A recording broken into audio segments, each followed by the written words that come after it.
Probably one of the most frustrating experiences in life is looking for an above-average job with above-average pay without becoming an above-average person. It's called frustration.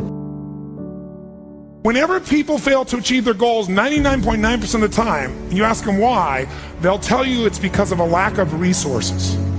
That's what all these things are. I didn't have the support, right? I didn't have the money, we didn't have the time, we didn't have this, we didn't have that. There's a resource that people believe is missing. And that resource belief structure then keeps people from ever being able to really lead. Because what leaders do is they find a way to maximize whatever resources they have, as little as they may be, and they don't believe in limited resources. What are the emotions that make all this possible? What's the fuel that takes an idea from being in your head where you intellectually know what to do? How many have had an idea, for example, was a great idea, you're excited about it, and then you didn't do anything. One day, there you saw it on the shelf, you saw it somewhere else, someone stole your idea. How many have had this happen? Say I. Whenever you look at where you want to go, I'm wanting to warn you, you will have some conversation back here after you go through the data that you've experienced in life saying you can't do it. And so what you want to begin to do is ignore that inner conversation. Well, most people, ladies and gentlemen, when something happens to them, what they do is they begin to believe that that's the way it is. That's the way it's always been. And they can't see the possibility of it being any different. What are you feeding on? Pay attention to what you're putting in your spirit. You're called to be an eagle, but sometimes we're acting like a chicken. Do you know a chicken will eat its own waste? A chicken feeds off of what's been discarded, off of what's supposed to be trash. Maybe that's why a chicken has wings, but it can't really fly. It holds on to what it should have released. You need to view the negative things in your life as waste. You're not supposed to feed on it. It's over, you've been through it, you've eliminated it, now move on. Don't go back to what you've released. If you're always feeding off of what's been discarded, reliving old hurts, thinking about what you've lost, that's going to keep you from flying. And I'm saying that if you know anybody that had some goal, some dream, something they wanted to do, and they did it, then I'm saying that you know in your heart that if someone has done it, then you can do it. It's possible. And that if someone can make their dream become a reality, that it's possible that you can make your dream become reality. And so as you begin to look at where you want to go, beginning to embrace that, it's possible. I'm blessed and highly favored. I've got a lot going for me. I got some good stuff in me. And it's possible that I can bring my greatness out here in the universe. That I can do what I want to do. It's possible I can write my own book. I can have my own business. I can take the trip and travel around the world. It's possible. I can bounce back from adversity and reinvent my life. It's possible. Regardless of where I am, the things can get better for me. It's possible. What direction is your attitude taking you? In your marriage, in your relationships? Are you kind, respectful, fun to be around? In your career, are you positive, being your best, helping others? Or do you need to make an adjustment? Don't wait till it's too late, till the relationship comes to an end, till the company says they don't need you anymore. Make the changes now. Get rid of anything you know that's holding you back. Being negative, finding fault, that old attitude doesn't smell good. It's going to taint you everywhere you go. This couple moved into a new neighborhood. One morning while they were eating breakfast, the lady looked out the window and saw her neighbor hanging the wash on the line to dry. And she noticed the wash was so dirty and so dingy. She said to her husband, "That neighbor doesn't know how to wash. The clothes aren't clean. She must not even use detergent." Week after week, she looked out this window and saw the clothes and made the same comments about how dirty the laundry was.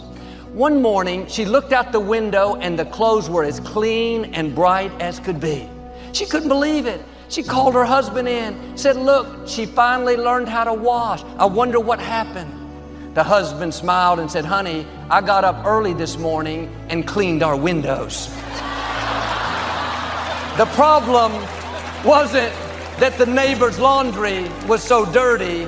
The problem was the window the lady was looking out was not clean. Many times, how dirty our neighbor's clothes are depends on how clean our window is. The scripture says, to the pure, all things are pure. And if you're always finding fault, complaining about the traffic, critical of your spouse, may I suggest your window is dirty? The problem is not external, it's internal. You're looking through a tainted filter. At some point, we have to look in the mirror and say, maybe I'm the one that needs to change. Maybe I've developed a habit of seeing what's wrong rather than what's right. Maybe I've trained myself to be negative, disrespectful, hard to get along with. That's why it's so important every morning to put on this fresh, new attitude. I'm excited about this day. I don't have to go to work. I get to go to work. I'm grateful for this job. I'm not focusing on what's wrong. Lord, I want to thank you for what's right in my life. You know what you're doing? You're cleaning your windows. Now, think of this for a moment. You and I have infinite potential. Now, I said before, I don't know how much infinite is. I just know it's a lot. Has no beginning and no end.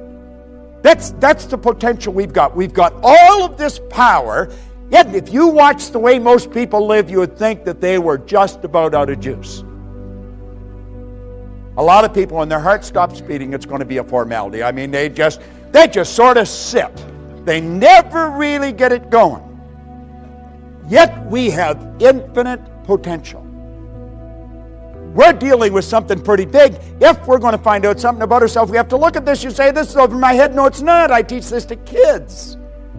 I got it. This all tied into the science of getting rich. Rich resources are lying dormant within us. You and I are spiritual beings. There's only two sources of reference to go to find out anything about ourselves. One's science and the other's theology. You'll hear people say they're having a spiritual experience. They're not having a spiritual experience. They are spiritual. They're having a physical experience. We're spiritual beings living in physical bodies, and we've been gifted with an intellect. Most people really don't understand that part. But that's where the power lies. All right? And our emotional state is going to be determined by how we use our intellectual factors. Andrew Carnegie told Napoleon Hill, he said, any idea that's held in the mind, that's emphasized, that's either feared or revered, will begin at once to clothe itself in the most convenient and appropriate physical form that's available. You see, Dr. J.B. Ryan said the mind is the greatest power in all of creation. Very few people understand it.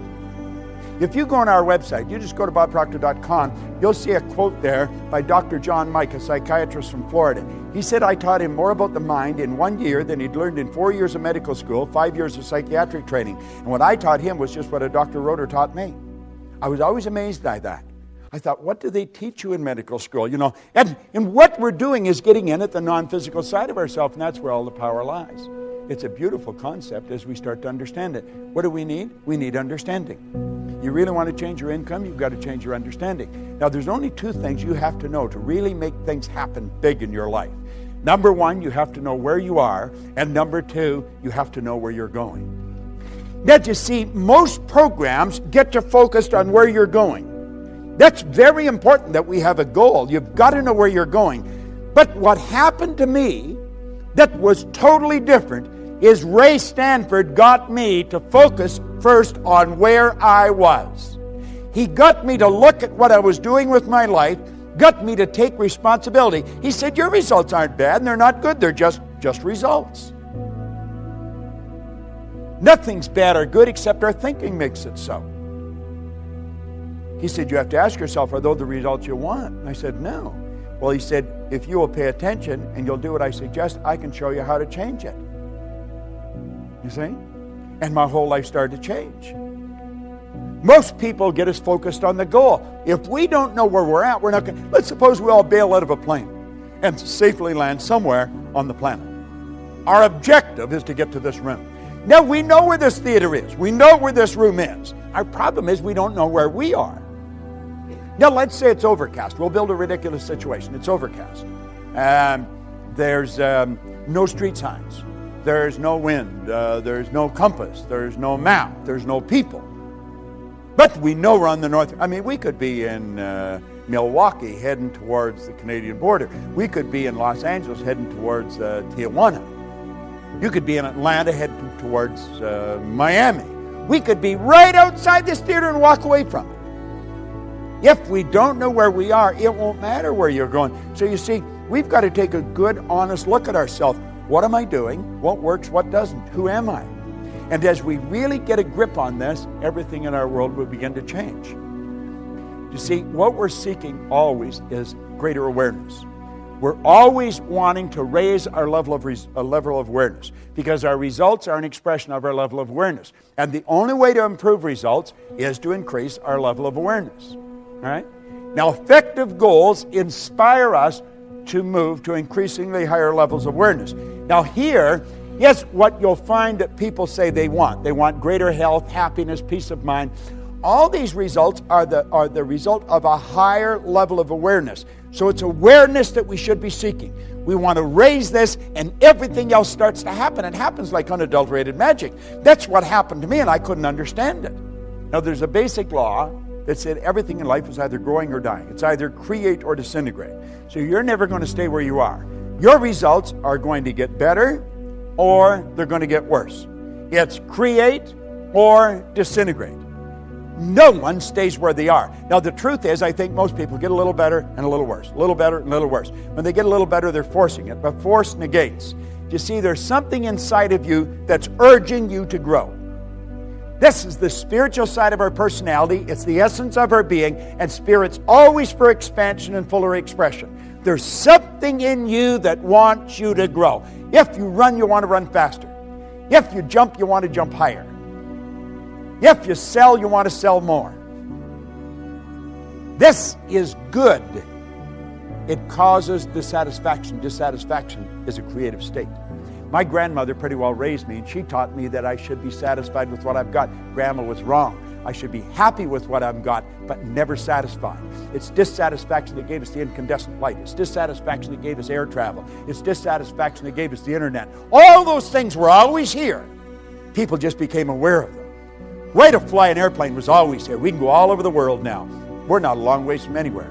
We're only a short period of time away. Well, there's something inside wanting us to grow. There's something else that's trying to stop us. And that's the old paradigm.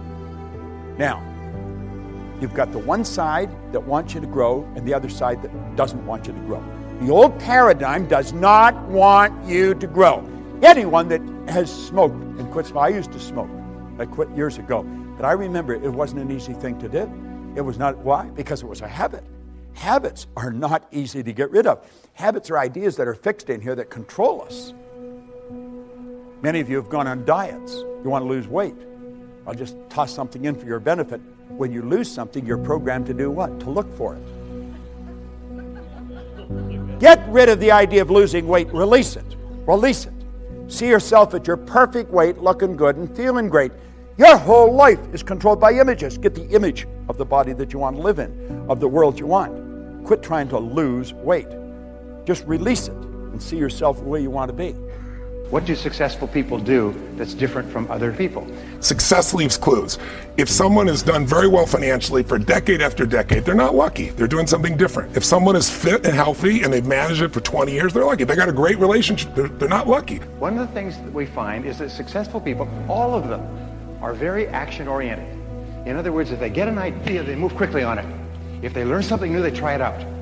Now people say, well, what if it doesn't work? Well, if it doesn't work, find out quickly. There's a rule, is try quickly and fail fast.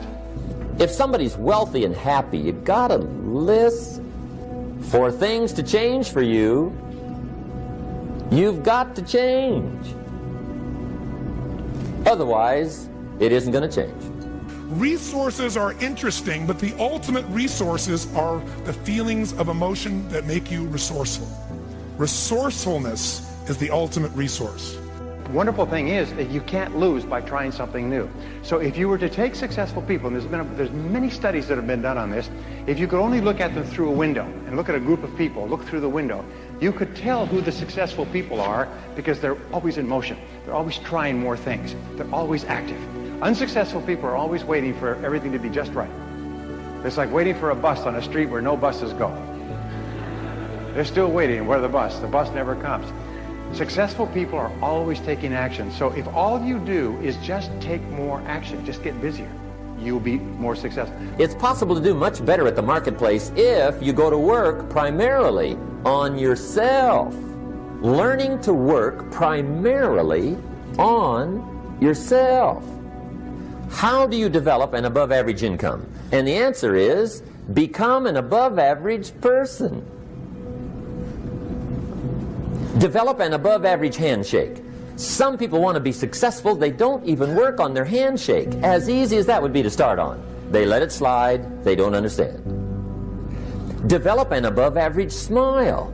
Develop an above average excitement. Develop an above average interest in other people. Develop an above average intensity to win. See, that'll change everything.